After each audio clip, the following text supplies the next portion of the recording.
평등하며 공정한 사회라는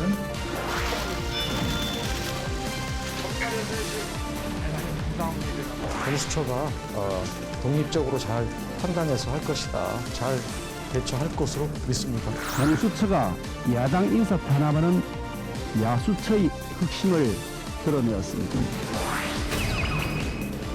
오늘은 제2차 연평대전 공수처가 야권의 유력 대선 주자인 윤석열 전 총장에 대해서 수사에 착수했습니다. 한 시민단체가 지난 2월과 3월 옵티머스 펀드 부실 수사 그리고 한명숙 전 총리 관련 수사 방해 혐의로 윤 전 총장을 공수처에 고발했고요. 지난 4일 공수처가 윤 전 총장을 입건했는데요. 이 사실이 언론을 통해서 알려지면서 여야의 공방이 이어지고 있습니다. 오늘은 이 문제에 대해서 집중적인 논의를 해보겠습니다. 고위공직자범죄수사처가 야권 유력 대권 주자로 떠오르고 있는 윤석열 전 검찰총장에 대해 수사에 착수했습니다. 서울중앙지검장 당시 옵티머스 사건을 부실 수사했고 한명숙 전 총리 재판의 허위 증언 의혹 수사를 방해했다는 고발 사건을 정식 수사하기로 결정한 겁니다. 지난 2월 시민단체 사법정의 바로세우기 시민행동은 윤 전 총장을 옵티머스 펀드 사기 사건 부실 수사 혐의로 공수처에 고발했습니다. 이 시민단체는 이어 3월엔 2011년 한명숙 전 총리의 뇌물 사건 재판 당시 검사들의 허위 증언 강요 의혹 수사를 방해한 혐의로 윤 전 총장을 추가 고발했습니다. 그런데 이 윤 총장 입건 관련해서 얘기를 나누기 전에요. 우리 또 중요한 사실이 하나 있습니다. 김재원 전 의원님께서 최고가 되셨어요. 지난 6월 11일 전당대회가 있었고 우리 김재원 의원께서 최고위원으로 선출이 되셨는데 오늘 저희가 축하하기 위해서 작은 선물을 준비했습니다. 먼저 축하드립니다, 의원님. 아이 고맙습니다. 아유, 맞습니다. 축하드립니다. 고맙습니다. 네. 아니 근데 최고위원회 최고위 사진을 보니까 의원님 그냥 앉아 계시면 저절로 젊어질 것 같다는 생각이 들던데 좀 소감 한 말씀 해주시죠. 일단 최고위원이 엄청 젊어졌어요. 그리고 그렇죠.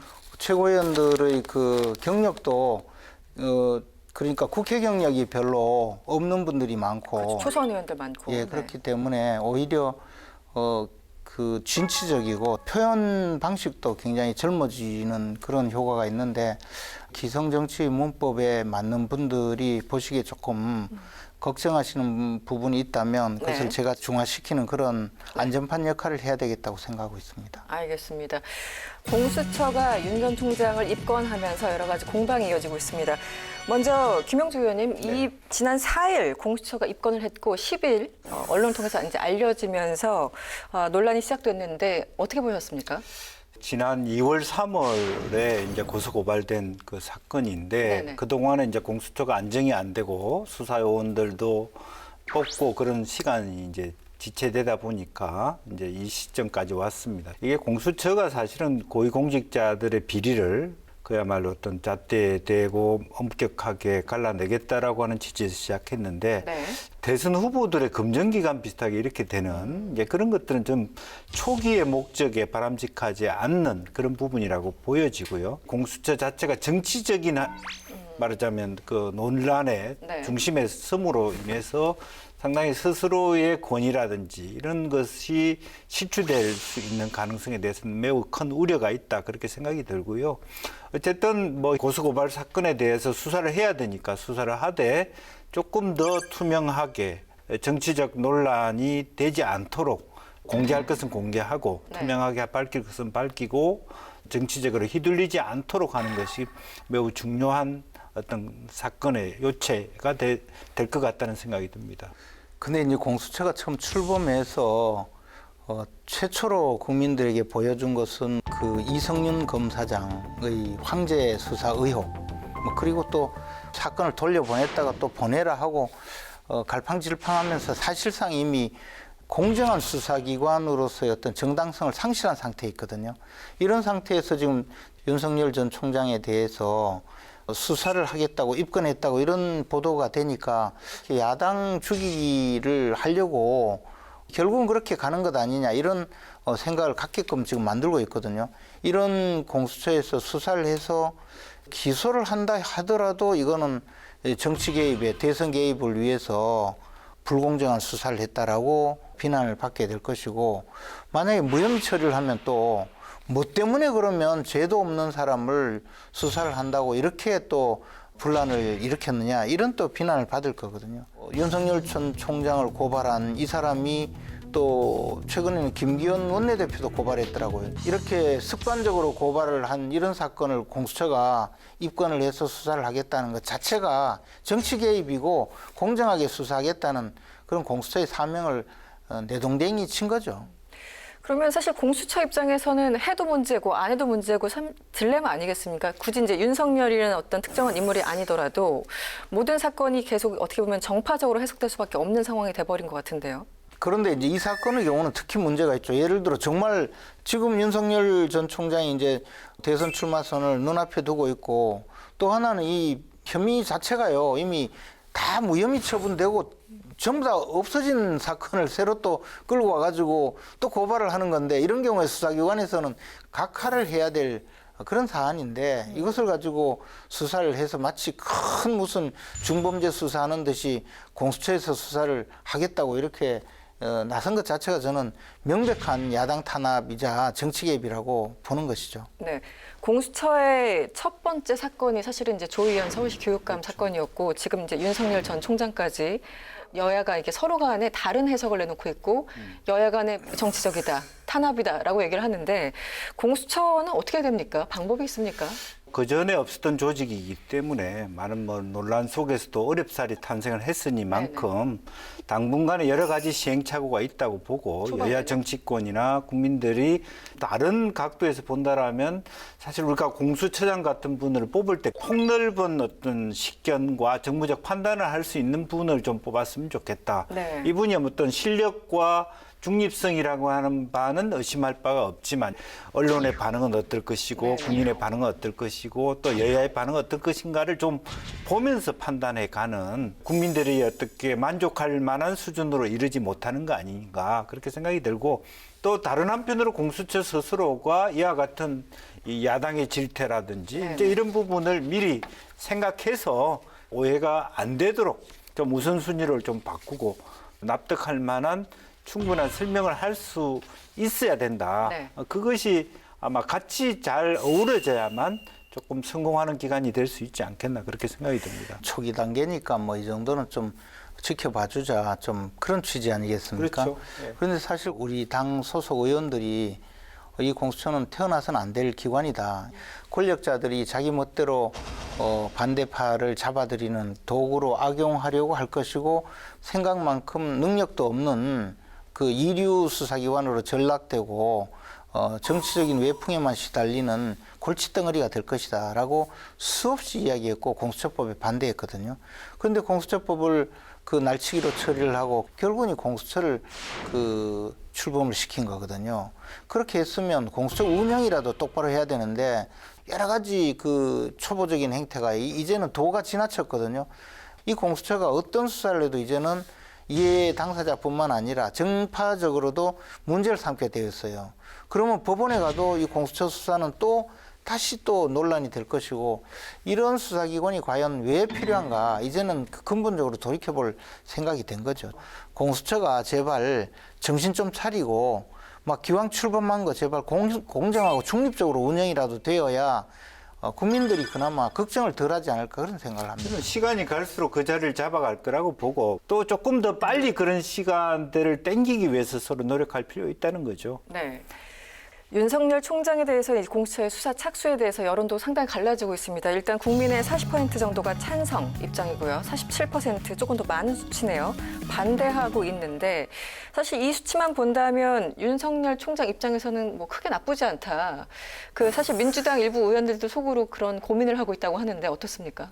뭐 아무래도 지금은 아주 사안에 대한 객관적인 조사라기보다는 네.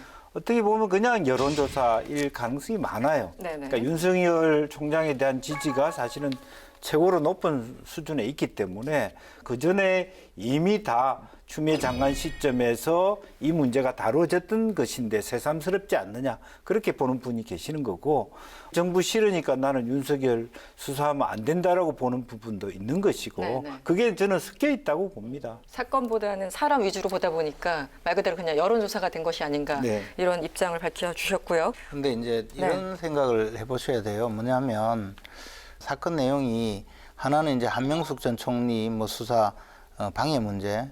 근데 그것은 검사들이 그 수사를 충분히 했고 그 과정에서 한명숙 총리가 뇌물 받은 게 맞다는 거거든요. 거기에 무슨 외압이 있으며 그것을 또 수사를 하겠다고 하는 것이 이것은 국민들이 정상적인 생각을 해본다면 충분히 이해할 수 있는 사안이거든요. 그리고 옵티머스 사건은 아직 수사 중이잖아요. 이성윤 검사장이 수사하고 있거든요. 이것을 가지고 윤석열 검찰총장에게 당신이 저 수사방해했지 않느냐 또는 부실수사했지 않느냐 이렇게 책임을 묻는다는 게 과연 정상적인 이야기냐 그렇게 생각하는 국민이 많을 수 있죠. 당연히. 지금 뭐 옵티머스 한명수 전 총리 관련 사건은 다 이제 끝난 문제다라고 얘기를 하셨는데 의원님 어떻게 좀 이견이 있으신가요? 뭐 실제로 보면은 네. 마찬가지죠. 옵티머스 사건 자체가 또 윤 총장 스스로 한때까지 올라올 사안도 아니었다라는 해명들이 이미 있어 왔고 이제 그런 부분에 있어서 그것이 얼마나 중대 사안이고 정말 비위가 어느 정도 있냐 하는 것에서 그 가능성은 상당히 낮다고 저도 봅니다. 한명숙 사건도 다 마찬가지입니다. 네, 다만 여론조사가 몇 프로 나왔기 때문에 더 수사하고 아니고 이 문제는 아닌 거 아니냐. 그런 측면이고 그렇다면 여당에 도움이 되냐? 저는 도움도 안 된다고 봅니다. 이것이 상당히 노이즈만 있는 부분이고 또 만에 하나 정치적인 것을 활용하는 차원에서 아무 내용이 없는 줄 알면서도 공수처가 그런 식으로 한다면 혹은 그것을 가지고 여권에서 윤 총장의 문제가 있는 것처럼 한다는 것은 별로 바람직한 부분은 아니다. 그렇게 생각이 결국은 듭니다. 여당에도 부담 주고 야당은 반발하고 그럼요. 당사자도 뭐 저 기분 나빠하고 그죠? 그러면 이게 이제 수사기관이 말썽꾸러기라는 거죠. 아니 그거 자체를 가지고 공수처 자체의 뭐 용론을 주장하는 건 또 다른 문제죠. 네. 아니 근데 그래도 공수처가 이런 짓만 하고 있단 말이에요. 아니 이게 도대체 우리나라 수사기관 중에 이런 데가 어디 있냐는 거죠. 그런 정쟁의 가장 중심에 오게 한 게 바로 야당 아닙니까? 야당이 아니라 야당은 아예 이런 기관이 필요 없다고 했는데 만들어서 지금 평지풍파를 일으키고 있고 결국은 아무짝에도 쓸모없는 일을 벌인다 이 말이죠. 제 이야기는. 알겠습니다. 공수처 조금 더 확대해서 김진우 공수처장 그리고 김호수 신임 검찰총장이 처음 만나서 논의를 했는데 처음에 뭔가 완벽한 소통이 이루어진 것 같지는 않아요. 어떻게 보십니까? 좀 전망을 해주신다면. 아무래도 이제 기간이 겹치기도 하고 새로운 기관장을 맡은 검찰총장 입장에서 또 서로 간에 잘 해보자라는 취지에서 만났기 때문에 그 자체가 뭐 한번 만나가지고 모든 문제가 해결되지는 않을 거라고 보고 네. 검찰은 검찰 나름대로의 그동안에 해왔던 관행과 문화를 지키려고 할 것이고 공수처는 기존의 검찰이 갖고 있는 어떤 문제점에 대해서 도려내야만 공수처가 존립할 수 있는 근거가 생기기 때문에 분명히 그 속에 대립할 수 있는 요소는 분명히 있을 것이라고 보고 서로 그걸 같이 상쇄시키면서 개선하려고 하는 노력이 있어야 될 거라고 보여지고요. 김학의 전 차관 관련해서 이제 사건이 어쨌든 뭐 불법 출금 의혹으로 이제 넘어갔고 관계돼서 이규현 검사 사건이 있고요. 여러 가지가 이제 좀 혼재돼 있는데 일단 지난 15일 법원에서는 검찰 쪽 손을 들어줬어요. 왜냐하면 제2처 받았기 때문에 기소하는 게 문제가 없다. 잠정 판단을 내렸습니다. 네. 지금 그것만 본다면 공수처가 약간 좀 불리해진 상황 같아요. 그렇습니다. 이제 지금 공수처가 얘기하고자 하는 것은 수사는 검찰이나 경찰이 하더라도 기소권을 갖고 싶어 하는 부분들은 분명히 있는 거거든요. 네. 검찰 입장에서는 그런 것을 받아들일 수 없다는 거죠. 일은 우리가 하는데 네. 공은 공수처가 세우는 부분들에 대해서 동의할 수 없는 부분들이 분명히 있는 거죠. 그래서 여전히 공수처가 그 부분에 대해서 약간 정밀하지 못한 부분이 있었다라는 생각이고요. 그런 것은 지속적으로 뭐 소통이라든지 상당히 많은 심혈을 기울여야 되지 않느냐 그렇게 생각이 듭니다. 근데 의원님 이제 검사 출신이시니까 이번에 법원 1심이지만 법원에서 이게 뭐 확실하게 결론을 내린 건 아니고 일단 잠정적으로 검찰 쪽에 손을 들어준다 이런 취지였거든요. 나중에 좀 바뀔 수도 있다 이런 취지였는데 법원은 왜 이렇게 잠정 판단을 내렸을까요? 그게 법원이 그렇게 판단 내릴 수밖에 없어요. 이게 검사의 주의라는 건 뭐냐 하면 원래 검사는 공소관이거든요. 원래 취지는 수사관이 재판을 하면 선입견이 있어서 안 된다 해서 네, 네. 재판을 떼내서 수사와 재판을 분리했는데 그 과정에서 재판을 운영하는 것은 별도 공소관이 그 수사한 그 결과를 판단을 해서 일부에 대해서는 무혐의 처분을 하고 일부는 재판에 넘겨서 재판을 유지하는 이것이 이제 검사의 역할인데 아직 많은 나라에서는 뭐 그냥 공소관 역할만 하는 경우도 있고 보안 수사만 하는 나라도 있고 그거는 이제 각 나라마다 다른 거죠. 근데 지금 공수처가 공소관 보고 수사해서 보내라고 이야기한 거예요. 검사 제도라든가 검사가 왜 생겼는지 또 검사의 역할이라는 걸 모르는 분들이에요. 기소권이 있으면 수사를 해서 기소를 하든가 또는 검사에게 넘겨서 이것은 우리가 수사하지 않겠다. 검사가 알아서 판단하라. 네. 이것이 형사소송법 취지인데 형사소송법이라는 대원칙에 어긋난 것을 규약처럼 만들어서 운영을 하려고 한 거죠. 이거 말이 안 되는 거예요. 근데 이제 그것을 강행하겠다고 하면 결국은 법적 충돌이 일어나는 것이고 법원에서도 아마 특별히 그것을 막 그 법리 판단을 할 필요가 없어서 뭐 우선 그냥 이렇게 하세요 하는 취지였어요. 제가 보니까 그랬어요. 그러니까 실제로 보면 이제 김 의원 말씀대로 이제 말하자면 이제 헌법과 대통령령의 대결처럼 그렇게 됐습니다. 네. 공수처의 규정이라고 하는 건 뭐 처장이 할 수 있는 부분들의 이첩 가능성인데 결과다 보니까 검찰의 역할은 아예 헌법에 적혀 있기 때문에 법원 입장에서 그렇게 할 수밖에 없다는 측면이 있어서 지금 상황에서는 공수처는 불가피하게 검찰총장과의 소통을 통해서 일정 정도의 갈등 관계를 좀 조정할 필요는 저는 있다 그렇게 보여집니다. 아니 이게 이제 공수처가 제가 봐서 아마 한 10년간은 이렇게 그 말썽만 부리다 말 거라고 봐요.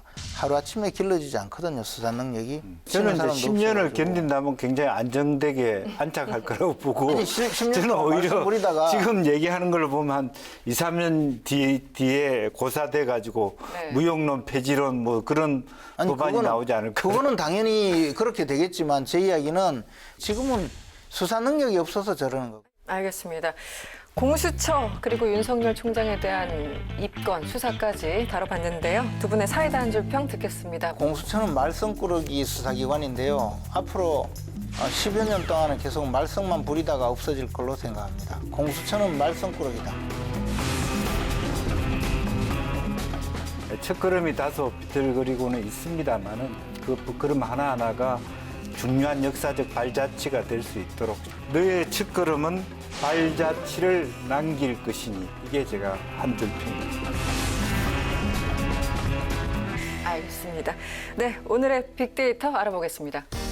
글로벌 빅데이터 연구소는 6월 6일부터 12일까지 일주일 동안 12개 채널 22만 개 이상의 사이트를 대상으로 공수처를 주제로 빅데이터를 수집, 분석했습니다. 총 정보량은 17,000여 건입니다. 공수처는 일평균 1,000여 건대의 정보량을 보이다 지난 10일 정보량 6,700여 건으로 6배 이상 급증했습니다. 이날 공수처가 윤석열 전 검찰총장 고발 사건을 정식 입건한 것이 확인됐기 때문입니다. 공수처 관련 연관어 순위 1위는 윤석열, 2위는 검찰총장, 3위는 직권남용입니다. 윤석열 전 검찰총장이 옵티머스 사태 초기 사건 불기소와 한명숙 전 국무총리 모해 위증교사 사건 수사 방해 등 2건의 직권남용 혐의로 공수처에 입건되면서 윤석열 검찰총장, 직권남용 등의 단어가 순위권에 올랐습니다. 4위는 공수처장인데요. 지난 8일 김진욱 공수처장과 김호수 검찰총장이 첫 회동에서 검찰과 공수처의 조건부 이첩과 관련된 논의를 하며 두 기관이 협조의 의지를 다졌습니다. 5위는 장관입니다. 추미애 전 법무부 장관은 10일 공수처의 윤석열 전 검찰총장 수사와 관련해 이미 법무부의 징계 의결 단계에서도 윤 전 총장의 직권남용 혐의는 상당한 증거로 입증됐다. 그 혐의가 드러날 것이라고 말하면서 5위에 장관이라는 단어가 언급됐습니다. 다음은 공수처 연관어 중에서 조사기간 일주일 전과 비교해 정보량이 급등한 단어들의 순입니다. 1위 한명숙, 2위 옵티머스, 3위 시민단체는 앞서 공수처 연관어에서 살펴본 것처럼 윤석열 전 검찰총장 수사 혐의인 직권 남용과 연관된 단어들입니다. 4위는 이준석입니다. 이준석 국민의힘 당대표는 SNS에 시험대에 오른 것은 윤석열 전 총장이 아니라 공수처다. 권력의 압박에서 자유롭게 이 사안을 다룰 수 있는지, 수사 능력이 있는지에 대해서 국민들이 지켜보고 판단할 것이라고 글을 올려 이준석이라는 연관어가 4위에 올랐습니다. 5위는 지지율입니다. 유력 대권 후보인 윤 전 총장은 검찰총장 재직 시절부터 정부나 여권으로부터 압박을 받으며 지지율이 올랐는데요. 이번 수사로 다시 상승할 수 있다는 분석이 나오면서 지지율이라는 단어가 5위를 기록했습니다. 지난 시간에 이어 대선에 도전하는 대권 주자에 대해서 이야기해보는 순서입니다. 오늘은 더불어민주당 이재명 경기도지사에 대해서 이야기 나눠보도록 하겠습니다.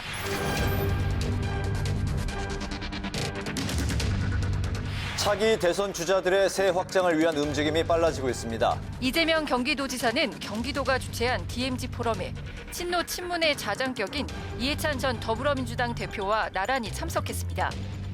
이 지사는 지난 2016년 가동을 멈춘 개성공단 재개 필요성 등을 강조하며 대북 정책에 대한 비전을 밝혔습니다. 두 분이 개인적으로 생각하는 이재명 지사, 뭐 인상평도 좋고요, 개인적인 인연도 좋고요. 그 인간적인 이재명을 좀 평가해 주시면 어떻습니까? 예, 저는 뭐 이재명 지사하고 이제 만나게 된 배경은 네. 개인적으로 제가 어떤 성남시 민원에 대해서 좀 질의하고 답을 얻었을 때 그분이 아주 친절하게 했던 설명, 그리고 실제적으로 지난 탄핵 시점에서 조직을 관리하는 데 있어서 말해서 SNS를 통해서 조직화를 잘하고 아주 간결한 메시지를 날리고 선거운동 과정에서도 충분히 그런 것들을 보면 아주 민첩하고 메시지가 힘있게 되고 또 새로운 형태의 그런 흐름을 이미 만들었다라고 하면 이재명 지사가 그런 케이스가 아닌가 그렇게 보여집니다. 이재명 지사에 대한 이미지, 김지현 의원님. 네, 근데 머리가 아프신 것 같아요. 좋은 이야기를 했으면 좋겠는데 저는 그냥 만나본 적이 없어요. 그러다 보니까 이제 늘 뭐 언론에서 문제된 거 또는 이제 사회적으로 문제된 거 뭐 그런 것이 오래 남아 있는데요. 저는 막 기본이 좀 덜 된 분 뭐 이런 생각이 들어요. 알겠습니다. 뭐 개인적 의견이니까 존중합니다. 그럼에도 불구하고 이재명 지사는 왜 이렇게 여권에서 지지율이 높은 걸까요? 이렇게 안 좋은 인상평만 기억하고 계신 분이 있는가 하면 누군가는 긍정적인 평가를 한다는 거잖아요. 이낙연 전 대표의 지지율과 이재명 지사의 지지율이 이렇게 상관관계가 있잖아요. 근데 이낙연 전 대표가 총리 시절에 그때는 지지율이 굉장히 좋았어요. 네네. 그럼 점점 내려오면서 이렇게 역전된 거거든요. 그것은 결국에는 이 문재인 정부의 그 지지율 내지 문재인 정부에 대한 국민적 호감이 좋을 때는 그랬다가 이제 여권을 지지하는 분들조차도 문재인 정권이 지금 인기가 떨어지고 신뢰를 잃고 있는데 그래도 여권에서 당선시키려면 이제 문재인 대통령과 가장 거리감 있는 사람 내세워서 당선시키자라는 전략적 판단이라고 봐요. 전략적 판단. 그거는 이제 근래에 들어와서 그런 판단들이 오기 시작했지만 이재명의 지지자들은 이미 그 전에 벌써 2, 3년 전부터 결집하고 있었다라고 하는 부분, 그런 부분들도 설명해야 될 것 같고요. 지난번 코로나 초기 단계에서 신천지라든지 이런 그 상황에 대해서 지역에서의 코로나 상황에 대해서 도지사로서 아주 발빠르게 그 대응해 가는 데 대한 경기도민들의 만족도도 저는 나쁘지 않다고 생각합니다. 뭐 여배우 문제나 또 형수 문제나 그런 부분이 이미 다 알 만큼 알고 해자됨에서도 불구하고 선택받는 이유가 분명히 저는 있을 것이다. 나름대로 실력이 있다. 저는 그렇게 보는 거죠. 예전에 보면 이제 지자체 장들 평가도 이재명 지사가 좋고 성남시장 할 때도 좋았고 제 주변에 경기도 사시는 분들이 있는데 괜찮은 것 같아. 이재명 지사 잘하는 것 같아. 이렇게 얘기하신 분들이 간간히 이제 있거든요. 그렇다면은 나름 그래도 장점이 좀 있을 텐데 이것도 포퓰리즘입니까? 제주불에서 사람들 현혹시켜서 가짜 파는 분들 있잖아요. 옛날에 장에 가면 있었는데 요즘 없어졌어요. 그죠? 예전에 뭐 약장수 뭐 이런. 예, 그게 이재명 지사가 이제 지금 그러고 있다고 생각하죠, 저는. 그렇게 얘기하면 경기도민에 대한 굉장히 큰 아니죠. 신뢰가 될 수도 그게 있죠. 아니라 그때 나도 약을 샀거든요. 다 바보여서 산 게 아니란 말이에요. 즐거움을 주니까. 지금은 네. 그런 즐거움을 즐길 때가 아니거든요. 근데, 코로나 전국에 근데 이재명 지사는 경제가 굉장히 어려운 이재명 상황 지사는 속에서 저 즐거움을 주거든. 그러니까 전형적인 포퓰리스트다 이 얘기를 좀 하고 싶으신 아주 거죠. 위험하죠. 그러면 그 같은 당 소속으로서 아까 강점을 좀 얘기해 주셨다면 단점, 약점 좀 포인트가 있다면 어떤 게 있을까요? 사실 어떻게 보면 약점이 된다면 오히려 기본소득 이런 부분이 저는 오히려 약점이 될 수도 있다고. 기본 본인의 시리즈가? 트레이드 마크로 내세우기가 아주 가면 갈수록 쉽지 않을 것이다. 네. 왜냐하면 한 나라에 있어서 복지 패러다임 자체가 국민연금이라든지 이런 노령연금이라든지 이런 골간 속에서 네. 그 다음에 이제 뭐 기본소득이든 여러 가지 그런 것이 부수적인 것이 되는데 그런 오히려 기본소득 그 논의가 어중간한 형태 혹은 포퓰리스트라고 공격받을 요소들이 있기 네. 때문에 네. 기본소득에 대한 것이 내 트레이드 마크다라고 네, 네. 주장하면 민주당 내부적으로 굉장히 많은 공격을 받을 수 있는 요소들이 있을 것이다라고 보고 얼마나 실력을 가지고 그것을 디펜스해 올 수 있느냐. 만약 그것이 성공을 해서 국민을 설득할 수 있다면 네. 대통령이 될 수도 있는 것이죠. 돈을 주면 표를 찍어줄 것이다라는 거기에 맞추다가 보니까 이런 엉터리 없는 공약들이 자꾸 나오는 거죠. 저는 지금 우리 국민들이 과연 복지 수준을 선진국만큼 안 된다고 하면 뭘 바꿔야 되냐? 그러면 세금을 올려야 되고 세금을 올리고 나서 나눠주는 방식이 또 공정해야 되는데 우리가 과연 그렇게 갈 수 있느냐? 극단적인 누진 체제를 갖고 있는 데서 또 새로운 세금을 부자에게 저 세금을 더 거둘 수 있느냐? 이미 한계에 왔는데 저는 그게 이제 한계에 왔다고 봐요. 지금 당내 이제 여권 주자들이 기본 시리즈 가지고 굉장히 논쟁을 펴는데 지금 구도만 보면은 다른 주자들이 이재명 지사를 굉장히 공격하는 그런 그렇죠. 구도입니다. 예. 그게 이제 내용적인 부동기도 있겠지만 아무튼 1위를 공격하면서 내가 뜨는 또 그런 전략이기도 하잖아요. 네. 이 논의가 좀 생산적으로 갈까요? 아니면 서로 상처만 주고 끝나버릴까요? 어떻게 전망하십니까? 글쎄요, 이제 한편으로는 생산적인 부분도 있죠. 만약 이대로 이재명 지사가 후보가 되고 기본소득을 가지고 본선에 나갔을 때 가지고 있는 리스크가 저는 개인적으로 있다고 봅니다. 네네. 그런 과정 속에서 건설적인 상호 비판과 토론을 통해서 좀 다듬어지는 혹은 폐기하고 다른 제안들을 하는 것이 훨씬 맞을 수 있고요. 또 부동산 정책이나 이런 부분을 통해서 훨씬 더 네. 국민들의 마음을 사로잡을 수 있다고 봅니다. 어떤 정치든 간에 1위하고 싸우고자 하는 것이 네. 다 후발주자들의 다 똑같은 그렇죠. 방식이니까 그런 부분에 대해서 이재명 지사도 열린 마음으로 응해야 될 것 같고 그런 과정에서 방어만 할 것이 아니라 더 좋은 제안들이 건설적으로 정리되어 가는 과정들을 국민이 볼 것이다. 저는 그렇게 봅니다. 알겠습니다.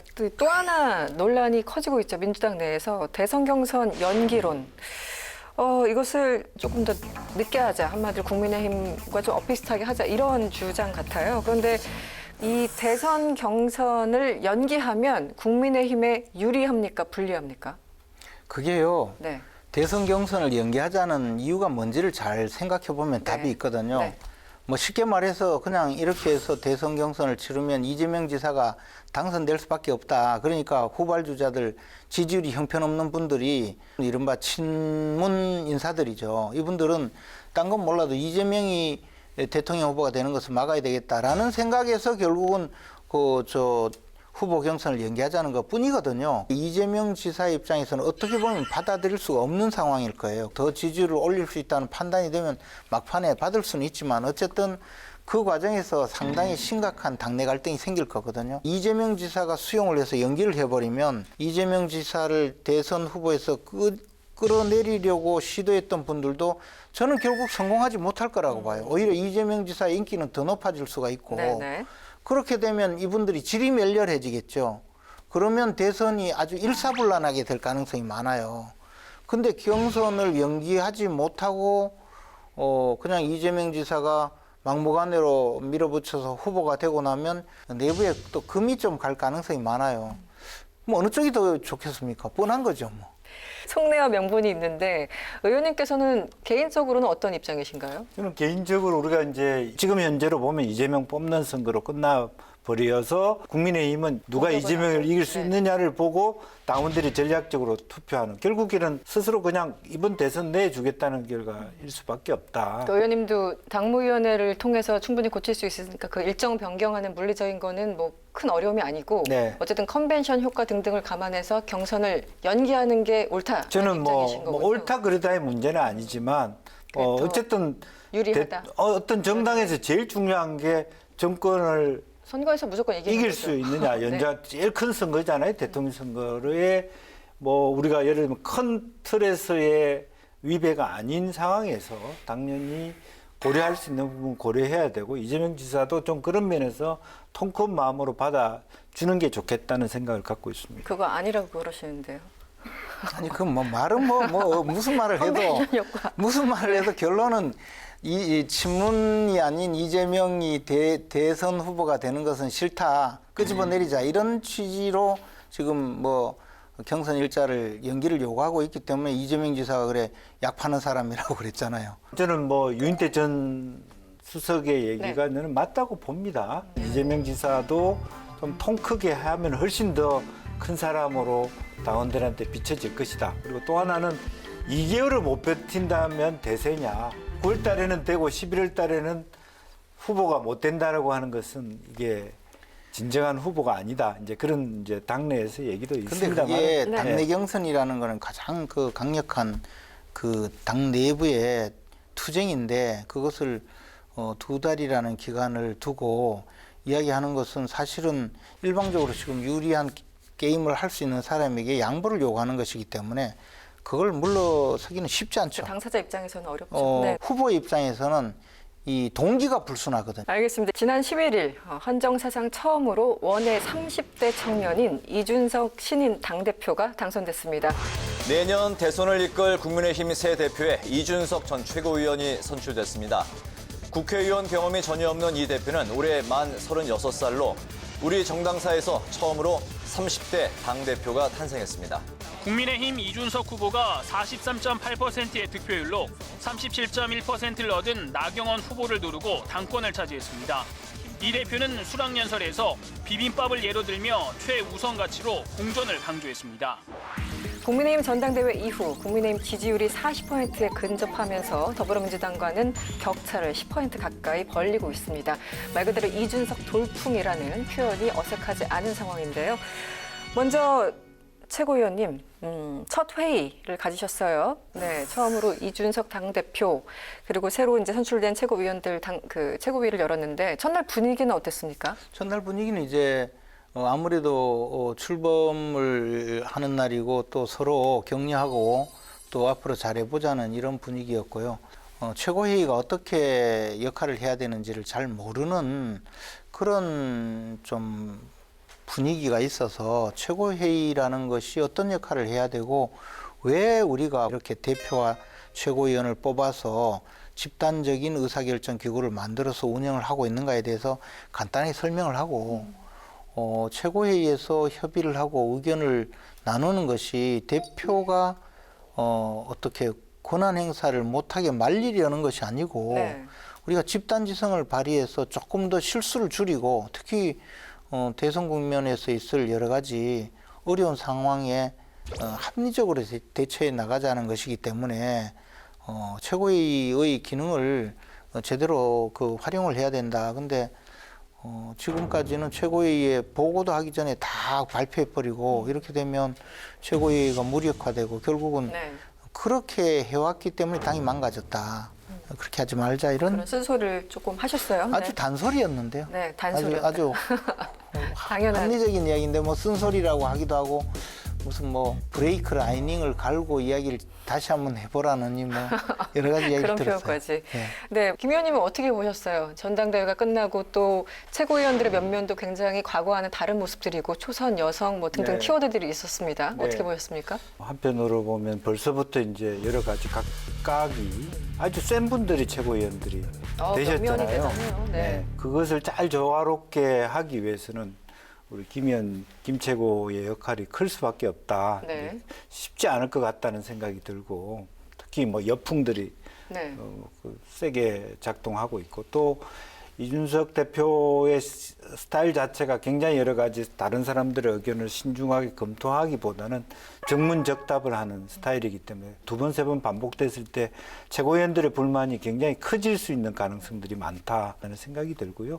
또 사실은 뭐 지금 현재 대변인을 뽑는 방식이라든지 그런 방식에 대한 상상들을 지금 막 실현해 가는 과정에서 자칫 잘못하면 최고위원들이 소외를 느낄 수 있겠구나. 네. 뭐 그런 부분들이 있고 또 하나는 당의 대변인이라고 하는 것이 그야말로 서로 간에 배틀을 통해서 말 잘한다고 대변인이 된다는 건 아니지 않습니까? 정무적 판단이라든지 종합적 고려를 해야만 되는 부분이 있는데 실제로 아까 우리가 뭐 최고위원이나 대표 포함해서 정치 경험 7년 이하의 지도부들이 다선 의원들의 견해까지 또 다양한 당원들의 견해까지를 포함해 낼 수 있는가는 아직 미지수다 그렇게 보여집니다.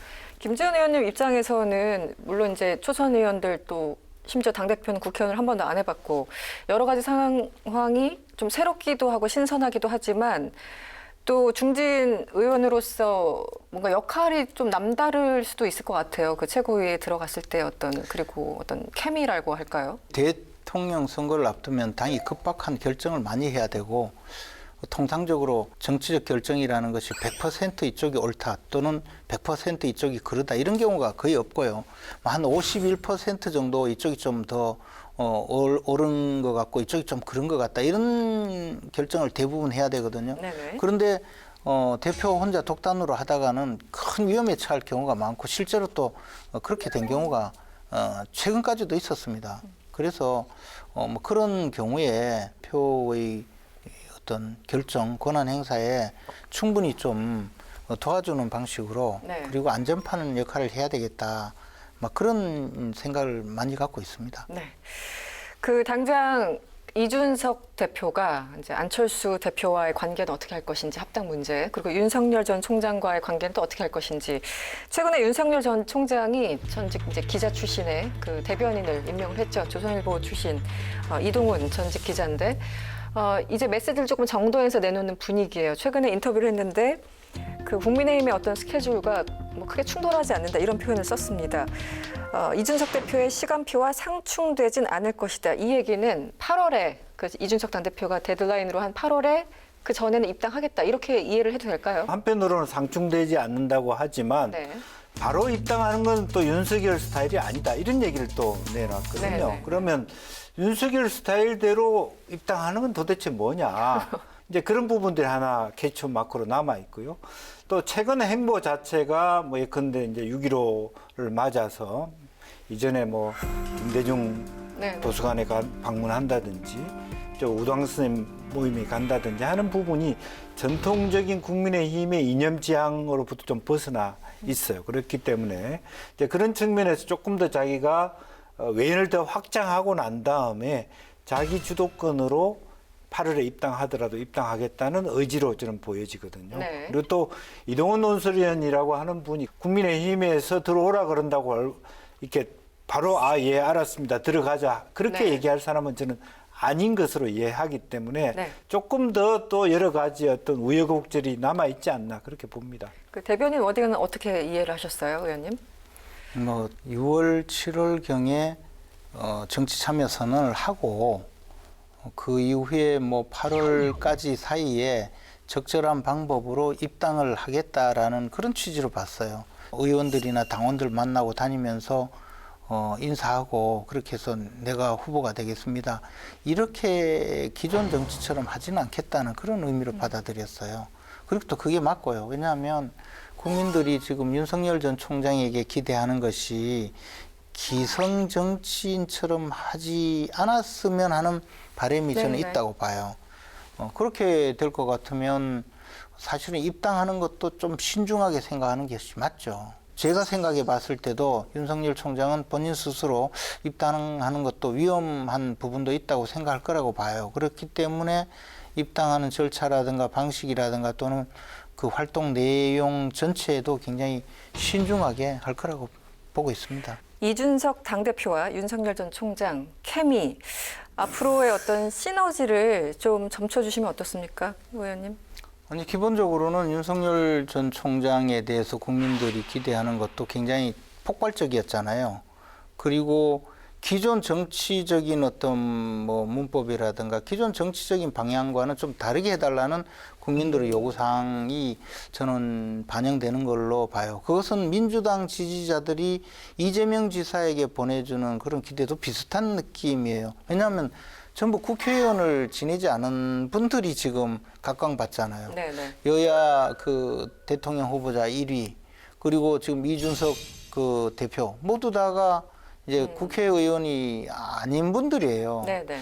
그런 의미에서 본다면 이준석 대표와 윤석열 전 총장은 굉장히 그 케미가 이미지가 굉장히 좋은 조합이 될 수 있다고 봐요. 실제로 전당대회를 앞두고 이제 각 지역에 다니면서 당원들을 많이 만나봤는데 네. 그분들이 이제 이준석 후보를 지지하는 어떤 지지의 의사 표시를 강하게 하면서 네네.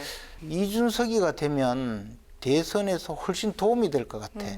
적어도 당원들은 굉장히 당에 대한 애정이 깊고 또 네, 더 네. 나아가서 오랫동안 정당의 활동을 해오거나 정당과 함께 했기 때문에 사실 정치 교육이 많이 된 분들이거든요.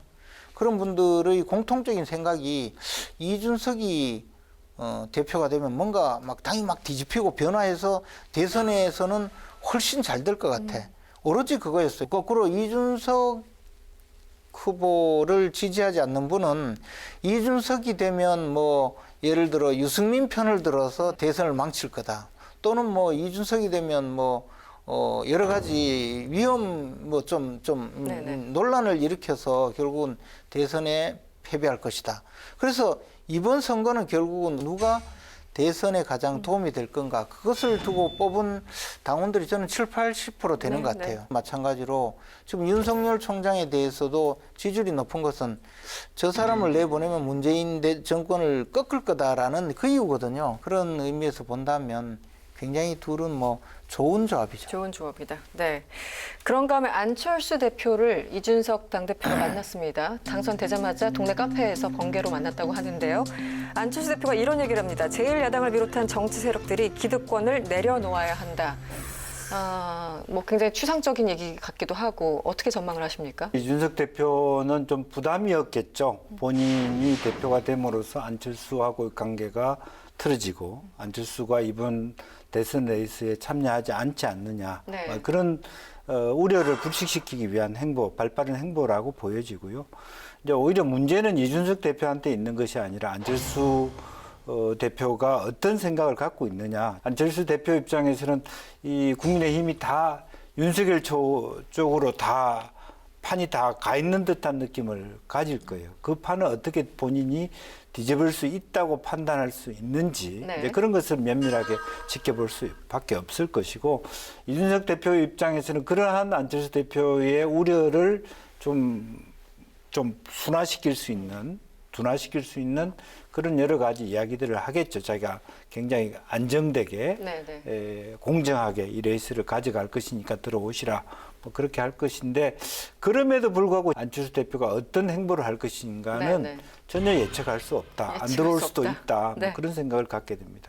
의원님, 뭐 이준석 당대표가 가장 먼저 전화한 사람이 어쨌든 안철수 대표가 됐는데 어떻게 전망을 하십니까? 그동안에 우리가 듣기로는 주호영 대표가 조건 없이 합당한다. 사인만 하면 된다 이랬는데 지금 와서 뭐 당명 바꿔라. 기득권을 내려놔라. 나는 지분 요구하지 않는다. 말은 그래 돼 있는데 자세히 들어보면 뭘 내려놓으라는 건지도 모르겠고 당대당 통합을 요구하면서 뭘 내려놓을 게 뭐 있습니까? 통합을 하면 되지. 그러니까 안철수 대표는 정상적인 이 대화를 좀 해야 되는데 항상 본인만 아는 대화를 하거든요. 겉으로 보면 이야기가 잘 될 것 같다가도 계속 그 한 자리에서 맴도는 그런 상황이 돼 있죠.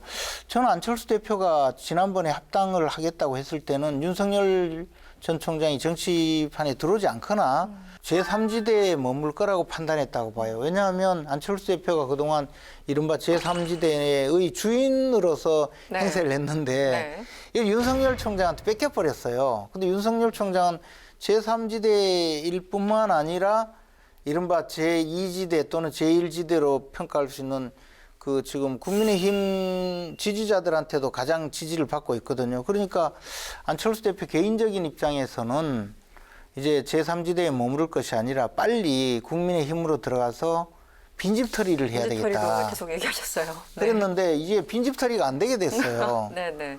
안철수 대표가 생각하는 것보다 빨리 움직였잖아요. 집이 꽉꽉 찼어요. 네. 집이 찬 것보다 이제 주인 될 사람이 너무 많아졌고 네네. 당장에 이준석이라는 주인이 있어요. 그래서 생각도 못한 당시만 해도 네. 당시만 해도 뭐 그죠. 안철수 대표가 엄청 고민이 많기 때문에 지금까지의 태세를 전환한 것 아닌가. 기득권을 내려놔라 이렇게 이야기하는 것 자체가 또 다른 모색을 지금 진행 중이 아닌가 그런 생각을 합니다. 이준석 신임 당대표에게 이제 여야정 상설협의체를 좀 가동하자 이렇게 제안을 했고 여기에 대해서 좀 긍정적으로 검토를 하는 것 같은데 어떻게 전망을 하십니까? 그래서 이것은 뭐 청와대에서 네.